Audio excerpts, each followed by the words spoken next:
The ceiling of flat 4B leaked every time it rained. But tonight the water ran black. Alistair stood on his worn armchair, pressing a rag against the damp plasterboard. His landlord, Arthur Vance, had ignored 5 text messages this week alone. Alistair gave the wet spot a firm push, intending to find the source of the leak, but his knuckles went right through the rotted wood. A sharp, metallic scraping sound echoed inside the cavity. Alistair reached his hand into the dark, freezing space between the walls, expecting a rusted pipe or a dead rat. Instead, his fingers brushed against heavy plastic. He pulled. A thick, industrial-grade vacuum bag slid out, coated in drywall dust. Inside the clear plastic, stacked in perfect, suffocating rows, were bundles of crisp 50-pound notes. He dropped the bag onto the carpet. Through the hole in the wall, he could see dozens more. It was a literal wall of money hidden inside a dilapidated, mold-ridden council flat. Before Alistair could even process the math, the buzzer by the front door rang, piercing the quiet night. Arthur Vance was downstairs.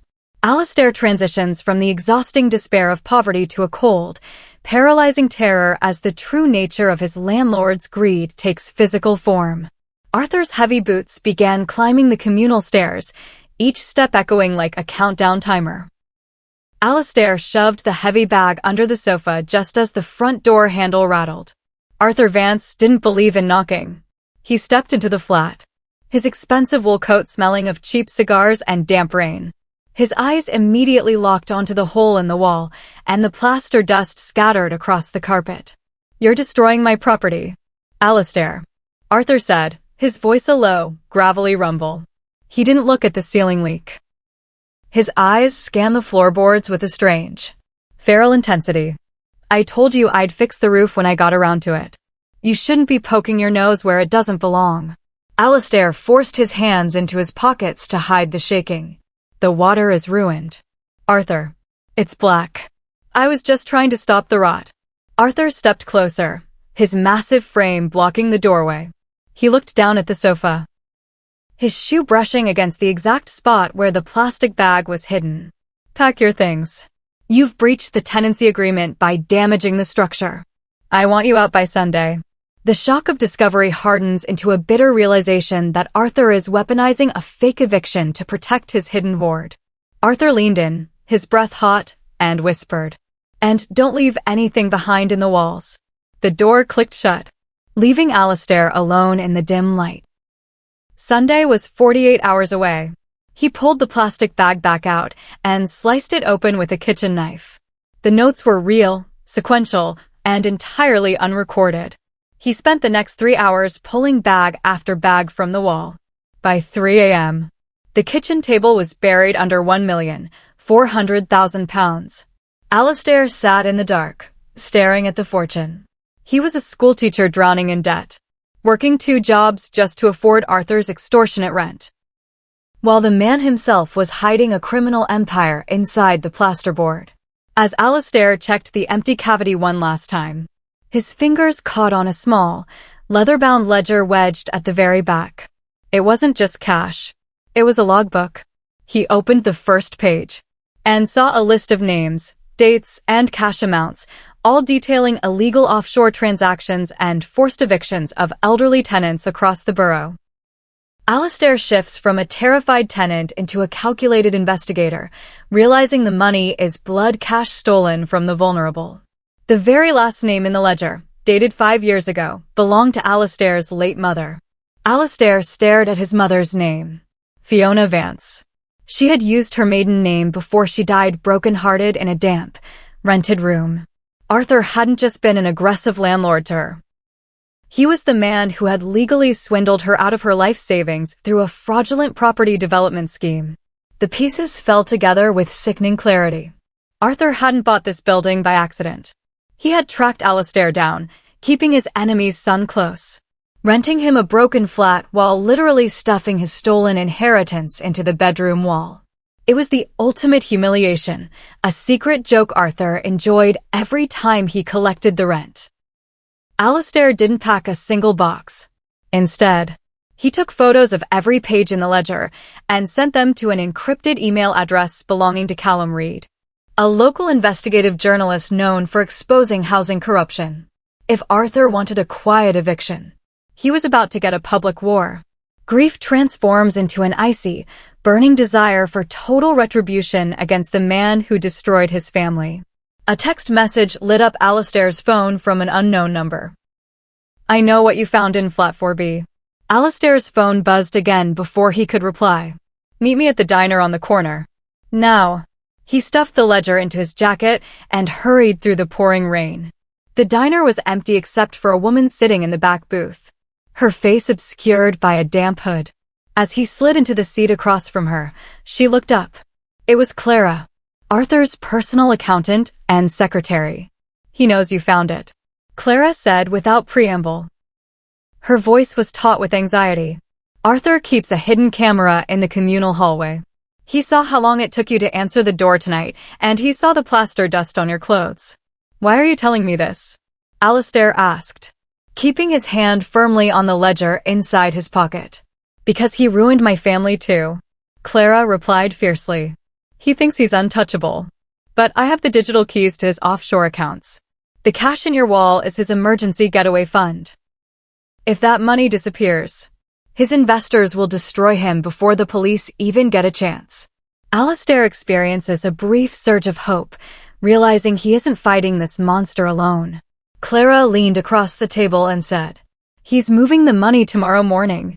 "Alistair, with or without your permission." Alistair agreed to Clara's plan. They would split the cash, hand the ledger to the authorities, and vanish before Arthur realized what had happened. It felt like the perfect victory. By 6 a.m., Alistair was back in his flat, packing the remaining stacks into 2 large duffel bags. The weight of the money felt like a physical shield against the misery of the last 5 years. He imagined walking into the school on Monday, handing in his resignation, and finally buying the house his mother had always dreamed of. The trap was set, and Arthur was walking straight into it. The buzzer rang precisely at 8 a.m. Alistair opened the door, expecting Clara. Instead, he found Arthur standing there, flanked by 2 large men in dark suits. Arthur looked past Alistair, his eyes landing directly on the 2 packed duffel bags sitting on the kitchen table. The intoxicating illusion of safety vanishes instantly, replaced by the suffocating dread of being trapped. Arthur smiled, stepping into the room as Clara walked out from behind the 2 men, holding a digital banking scanner. "Did you really think she was on your side, Alistair?" Arthur chuckled, taking a seat at the kitchen table. He ran a thick finger over the top of one duffel bag. "Clara works for me. She always has. We needed you to pull the cash out of the wall so we didn't have to ruin the structure completely before the demolition next week." Clara avoided Alistair's gaze, her face completely expressionless as she began checking the serial numbers on the cash stacks. "It's all here, Arthur. Minus the ledger." Arthur's smile vanished. He stood up, towering over Alistair. "Where is the book? Boy, your mother thought she could use it to blackmail me too. Look where that got her. Don't make the same mistake." Alistair backed away until his spine hit the cold plaster of the broken wall. He realized then that Clara's fear at the diner had been a flawless performance. They hadn't just caught him. They had used him to do the dirty work of excavating the hidden millions. A deep, biting humiliation washes over Alistair as he realizes he fell for the exact same trap that ruined his mother. Arthur gripped Alistair by the throat, pressing him against the exposed wooden beams. "Tell me where the ledger is," Arthur hissed, tightening his grip. "Or you won't make it to Sunday." Alistair choked for air, but he forced a breathless laugh. "You can't kill me, Arthur. If I die..." The digital copy goes live to the Inland Revenue and every newspaper in London automatically at noon. Arthur paused, his grip loosening just a fraction. He stared into Alistair's eyes, searching for a bluff. "You're a schoolteacher. You don't have the stomach for this." "I have my mother's stomach," Alistair gasped out, his vision blurring. "And I have her blood. You took everything from her. But you forgot one thing, Arthur. She didn't just keep records of your money. She kept records of your DNA. Alistair pulled a folded piece of paper from his back pocket, not the ledger, but a certified medical document from a private clinic dated 3 weeks ago. He slapped it against Arthur's chest. Alistair transforms his physical vulnerability into a psychological weapon, seizing control of the narrative. Arthur looked down at the paper, his face turning a sickly, pale white as he read the paternity results. Arthur dropped Alistair to the floor. The two heavy men stepped forward, but Arthur held up a hand, stopping them. He stared at the document, his fingers trembling slightly against the paper. Alistair was not just a tenant. He was Arthur's biological son, the result of a cruel affair Arthur had used to destroy Fiona years ago. You knew? Arthur whispered, his gravelly voice cracking. I found out after she died, Alistair said, coughing as he stood up, rubbing his bruised neck. She never told me because she was ashamed of what you were. But under British inheritance law, since you have no legal heirs and your properties are registered under a family trust, I am the rightful beneficiary to everything you own if you are convicted of a felony. Clara looked between the two men, her professional composure finally breaking. Arthur? What is he talking about? Arthur didn't answer her. He was realizing that the trap hadn't closed around Alistair at all. Alistair had walked into this room knowing exactly how the board was set. The dynamic shifts entirely. Arthur's criminal authority crumbles under the weight of an inescapable legal and biological reality. Alistair smiled coldly and said, The police are already downstairs. Father. Sirens wailed in the distance, growing louder as they turned onto the council estate. Arthur panicked. He grabbed the 2 duffel bags of cash, ignoring Clara completely. We're leaving. Move. He shouted to his men. But the 2 guards didn't move. They looked at Alistair, then at the paternity document on the table.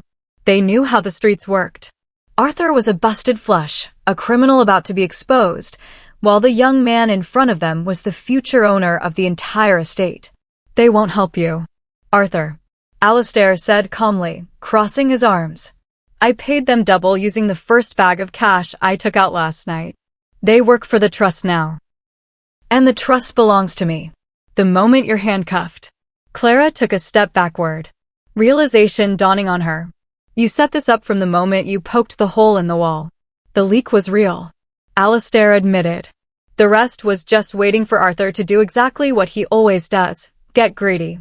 Alistair feels the profound, intoxicating thrill of complete control over his oppressor for the first time in his life. The front door was kicked off its hinges, and armed police officers flooded the small flat.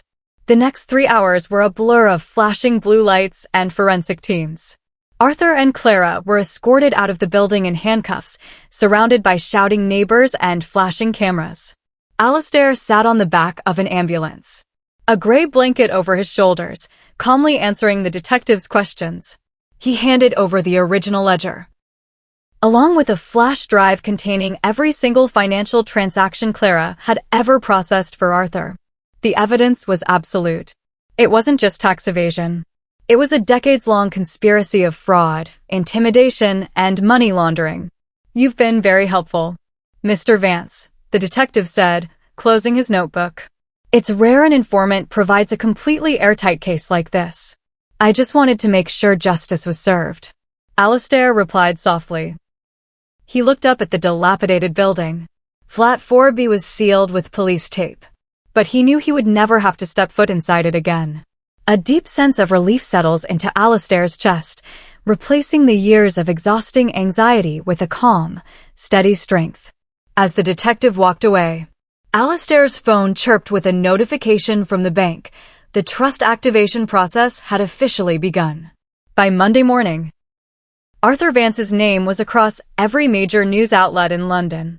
The greedy landlord scandal had gone viral. The court denied Arthur bail, citing him as a massive flight risk due to the hidden millions and his offshore accounts. From his prison cell, Arthur watched his empire dissolve. Because the properties were held under a specific family trust designed to avoid taxes. And because Alistair had proven his biological lineage. A high court judge issued an emergency injunction transferring temporary management of the entire portfolio to Alastair. Alastair walked into Arthur's luxury corporate office in Mayfair, wearing his ordinary schoolteacher clothes. The staff stood at attention, terrified of the new boss. He walked straight to the executive chair, sat down, and looked at the stack of eviction notices waiting for Arthur's signature. Alastair experiences a profound shift from a victim of the system to the man who dictates its rules. Alastair picked up the thick stack of eviction letters and dropped them directly into the shredder. 2 weeks later, the trial was a mere formality. Arthur sat in the dock, looking broken and 10 years older. He refused to look at Alastair, who sat in the front row of the public gallery, calm and composed. Clara had turned Queen's evidence, testifying to every single crime in exchange for a reduced sentence. The prosecutor read out the list of victims, including Fiona. The court learned how Arthur had intentionally left buildings to rot to force elderly tenants out, all while hiding his illicit cash inside their very homes. The public outrage outside the courtroom was deafening. When the judge asked Arthur if he had anything to say before sentencing, the old man finally turned his head to look at his son. His eyes were full of a desperate, pathetic bitterness. Alastair watches his lifelong tormentor shrink into a powerless, pathetic figure, stripping away the ghost of his childhood fear. "I built that empire," Arthur croaked out, his voice trembling. "You're nothing but a thief." The judge did not show mercy. Arthur Vance was sentenced to 22 years in a maximum security prison for fraud, money laundering, and extortion. His assets were seized. But the family trust, now legally cleansed of criminal funds, was officially handed over to Alastair as the sole surviving heir. Outside the court, a sea of journalists pressed microphones toward Alastair's face. They wanted to know what the millions of pounds would be used for. They wanted to know if he would sell the empire. Alastair looked into the camera lenses, speaking directly to the thousands of tenants across London who were still suffering under landlords like Arthur. "The money found inside my wall didn't belong to Arthur Vance," he said clearly. "It belonged to the people he stole it from. And today, they're getting it back." A profound, healing warmth replaces the cold anger in Alastair's heart as he fulfills his promise to his mother. He turned his back on the cameras, refusing to give the media another second of his life. A month later, the council estate looked entirely different. The scaffolding was up, the leaks were fixed, and the deeds to the flats were being legally transferred to the long-term tenants under a new non-profit cooperative managed by Alastair. Alastair stood in the empty living room of Flat 4B. The hole in the wall had been neatly plastered over and painted white. There was no smell of damp anymore, no shadow of Arthur Vance lingering in the corners. He placed a small, framed photograph of his mother on the windowsill, where the sunlight hit it perfectly. He had quit his teaching job, not to live a life of luxury, but to run the trust full-time, ensuring no other family would ever be destroyed by corporate greed. He walked out of the flat, locking the door behind him for the very last time. Alastair experiences a complete, unburdened freedom, his identity no longer defined by survival, but by purpose. Some men build empires out of stone and greed, but the best ones are built by tearing down the walls that hide the truth.